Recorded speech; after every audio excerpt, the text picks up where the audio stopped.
Hello everyone, K-Hoffs here. Today I'm going to be making my first beat making video.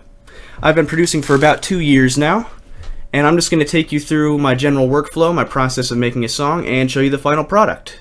So without further ado, let's get started. We're going to be making a lo-fi hip-hop beat.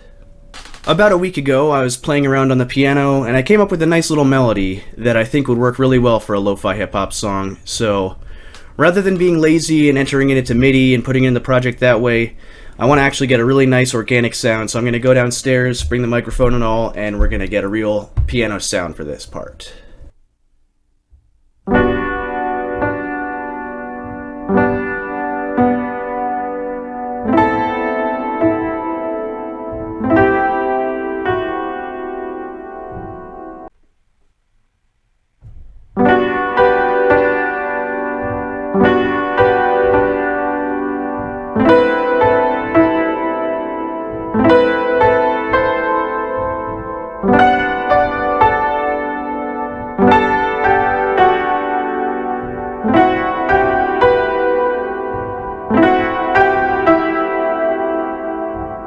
Alright, so I've dragged both the piano clips into my project here, and I assigned them to this first mixer track, and I think the first thing I'm going to do is work on the EQ a bit. I noticed when I was playing them back, you could kind of hear the sustain pedal when it went on and off. It made this loud, deep, booming sound, so I'm going to try and take that out with a bit of EQing.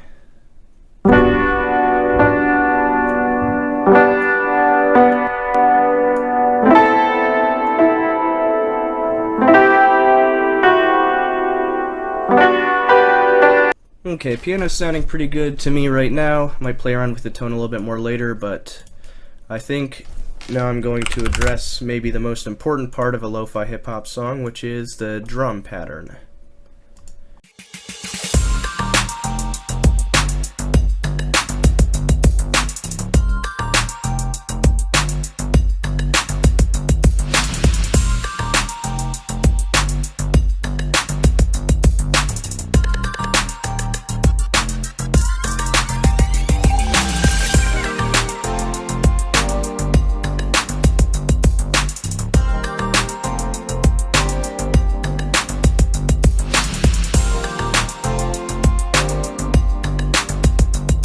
So I made a really basic beat here with a kick, snare, and a hi-hat. This is what it sounds like right now.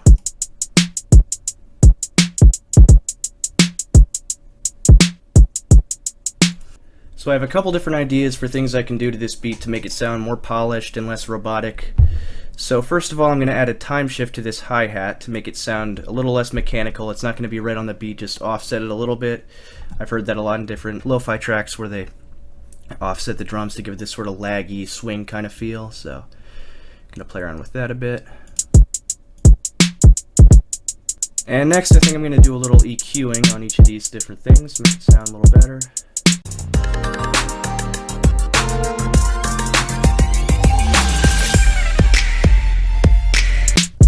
I'm also going to change the velocity on some of these kicks here. I don't want them all to be the same volume, so I'm going to play around with that a little bit. And I'm also going to put a lo-fi effect on this snare here to make it sound more kind of vinyl-ish. So what I'm going to do is I'm going to go to Maximus, and there's actually a cool preset in here that gives the sound just kind of a lo-fi feel. You'll hear what it sounds like.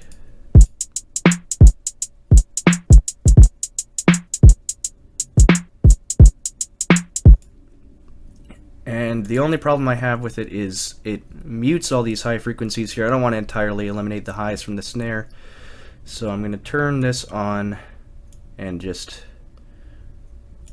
adjust it a little bit. I've polished up the drum beat a little more, and I threw it in with the piano loop here, the main piano loop that I recorded, so I'm just going to give this a quick listen.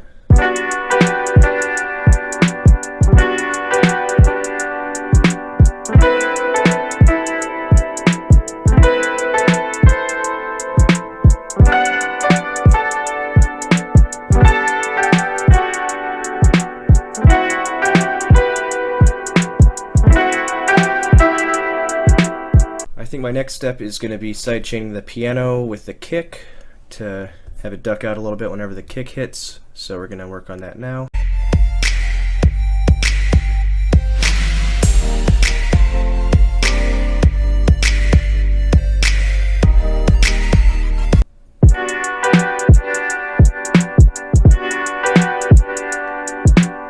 Alright, I'm starting to like how this sounds, and I think I'm going to throw a bass line in next. I was thinking about making an 808 and using that as a bass line for this, but I think instead I'm going to play around with a boo bass, wherever that is. I don't frequently use it, but I think the actual bass guitar sound will work pretty well with this track.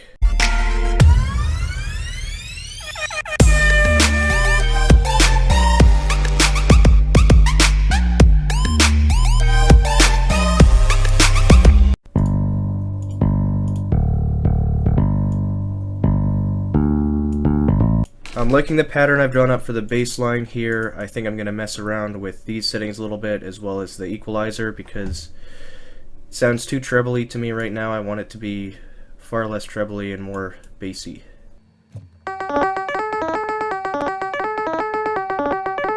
I'm also going to route the bass through the sidechain channel here along with the piano, so it ducks out with the kick.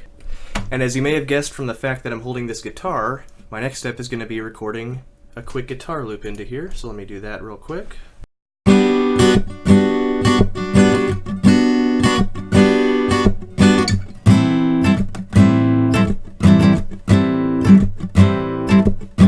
And now I'm going to do some of the same old stuff with this guitar clip I've got here. Going to run it through the side chain, play with the EQ, all that good stuff.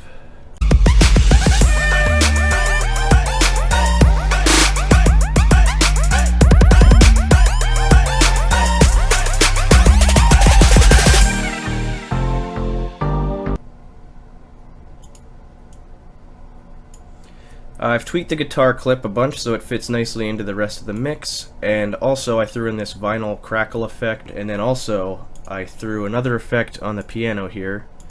It's an effector, and I have the lo-fi effect going just a little bit, and I took some more of the highs out to make it sound more authentic.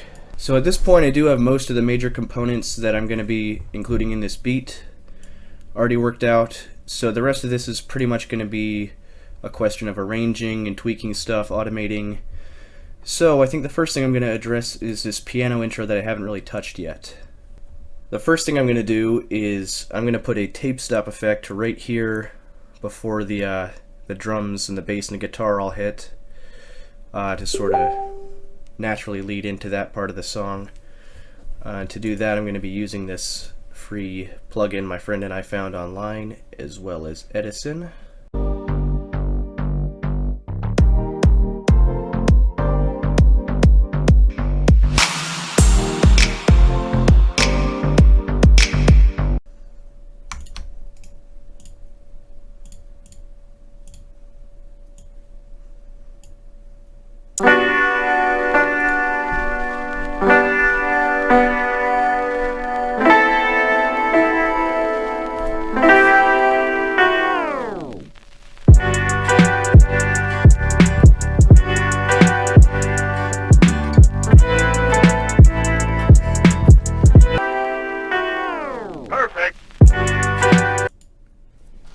Perfect.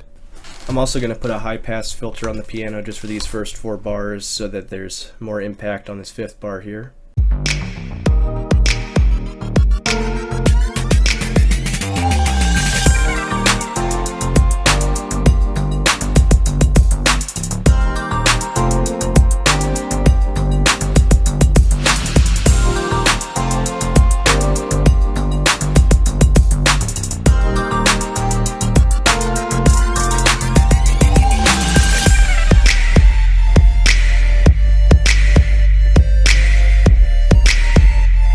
Alright, so I added a couple more touches and I pieced everything together off camera.